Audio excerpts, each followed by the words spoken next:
And who do we have the pleasure of speaking with? This is Miss Net.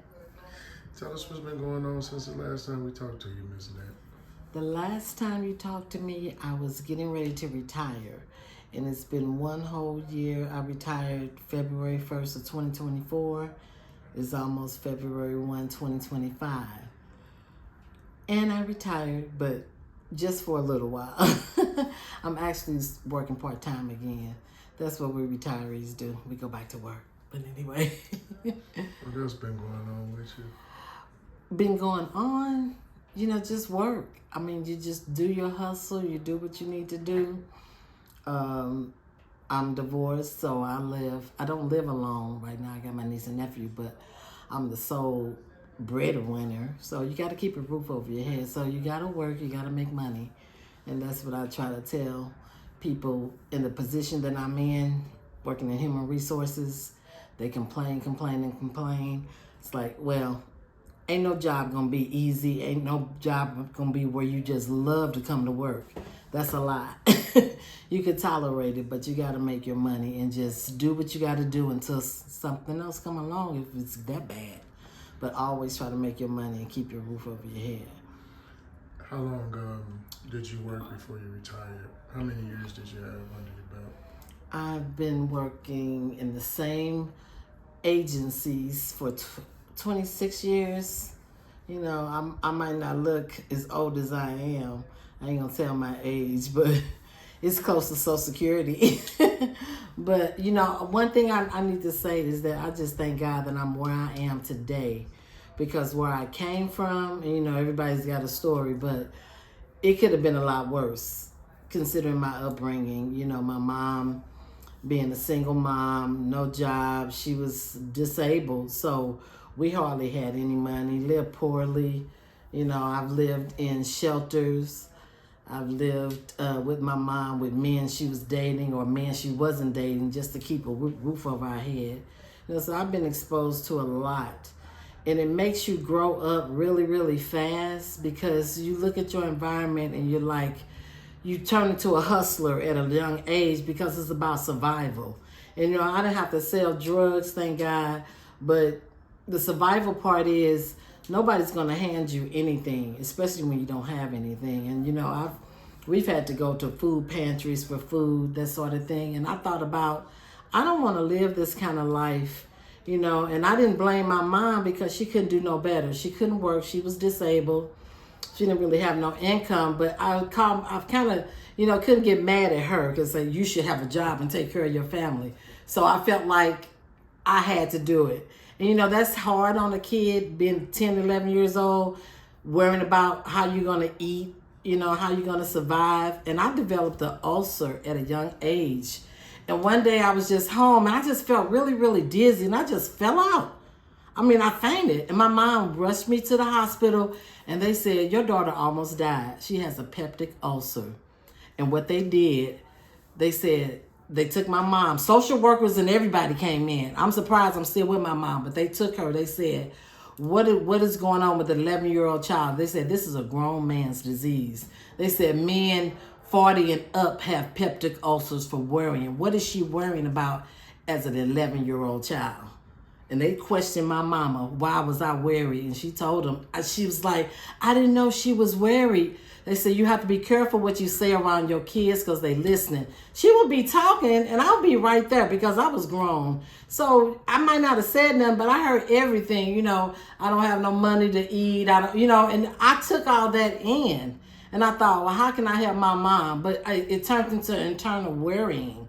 And I developed an ulcer and almost died. They said if my mom hadn't got me to the hospital at that time when I fainted, I could have died. They took me to intensive care immediately. You know what that is like a kid? You don't know what's going on. All you know is doctors coming all around. You woke, but you're like, what's going on? They take you to the intensive care unit. And they didn't have time to anesthesia me. They just had to put me out. They made me swallow the tube. The tube go down your nose and all of that as a kid. So that's traumatic. I came out of that, thank God. And I don't want to go too long into that story, but what I'm trying to say is that, internally you have to really watch how your upbringing is makes you who you are today. Not today, thank God I don't have an ulcer or anything, but the struggle is real as far as just survival. I've been around. I was always a grown kid. I was never a kid. So that being said, my mom, they partied. They had company over. They drank. Guess where I was? In the living room with the partiers and the drinkers. And guess what I was doing?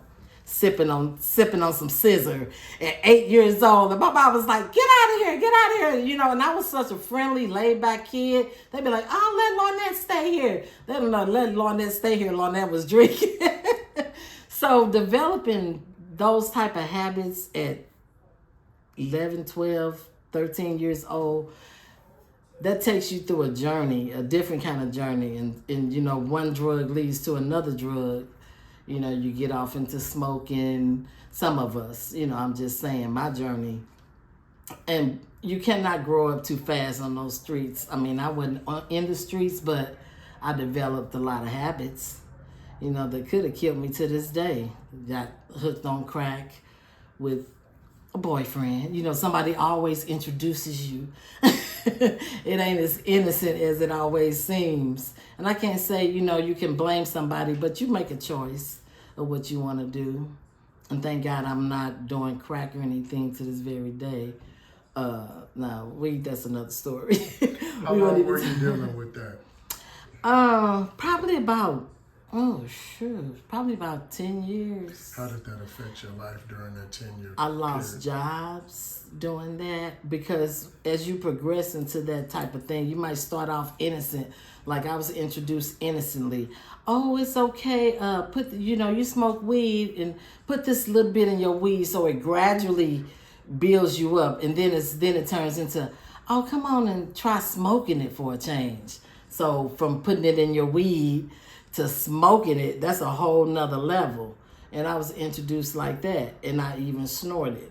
And it's all a different kind of high. If you ever smoke coke, it's just all different.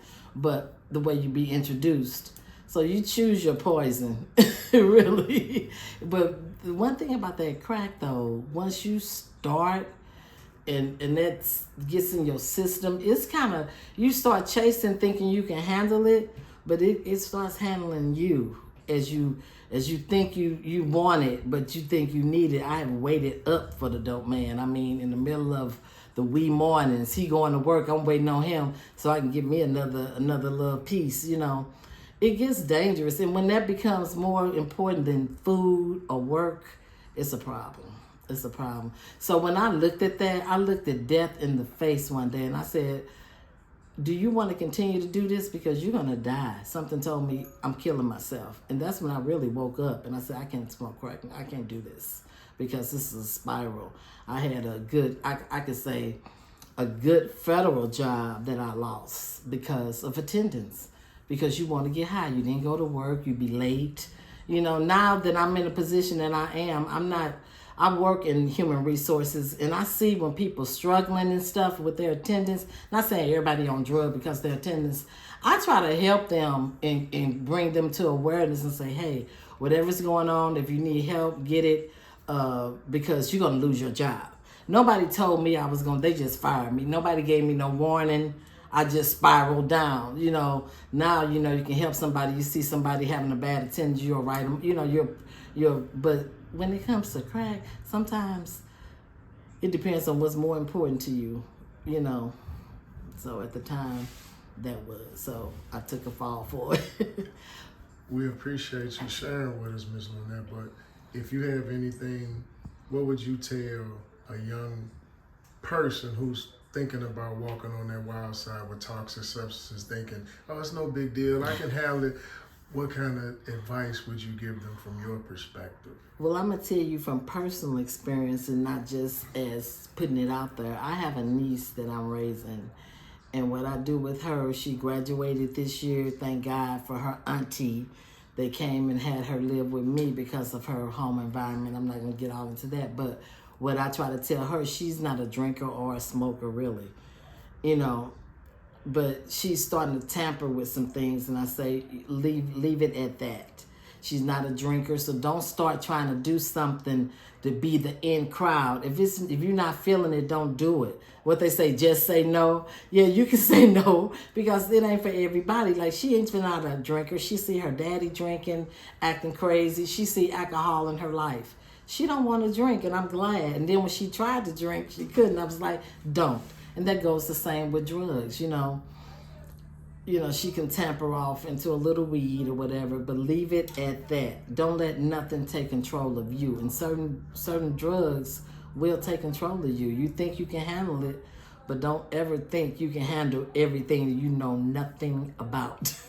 I would do by research, read how people are dying, how people are losing their homes, how people are doing this over that. And believe it or not, I'm not trying to be an advocate for weed, but I've been smoking weed since the wee hours, and weed have never took me where I didn't want to go to work. I would smoke weed to chill. I wouldn't, but all those other drugs, it kind of like take over your life, your senses, and that comes more important. And when something else comes more important than your kids and a roof over your head, you better reevaluate that situation and quick, because you're gonna lose. Anyway. and then closing is next. On the closeout, if you want to leave us with any positive advice, knowledge, wisdom, anything, because we appreciate everything you share with us. Yeah, on the closing, yeah. Wrap it up. But I would say have goals and be consistent in trying to achieve them and be strong. And don't think every door that you go to is going to open, because you're going to be disappointed. And a lot of people are disappointed, even when finding jobs. Oh, I don't want to, because you had an interview and they turned you down. Keep going, because one of those doors is going to open, whether it's a job, whether it's a loan for a car, whatever. Don't ever take disappointments and stop. How many stars in the world have, even Luther, they said Luther was booed off Apollo. Can you imagine Luther? So he started off being booed. Could you imagine if Luther said that boo at Apollo, he wasn't going to sing again? Look at Luther. So what I'm saying is that just keep striving for what you believe in and what you want. And don't let nothing stop you. Just keep going, because you can achieve it. We appreciate you. Said you believe it, you can achieve it. Sometimes it's going to be a struggle. People don't want to work for it now. Ain't nobody going to say it's going to be easy. You're going to have to work for it. But they say no rewards. What's the saying? No risk, no reward. Yeah, exactly. We appreciate you sharing with us. We wish you all the best, and thank you. And thank you.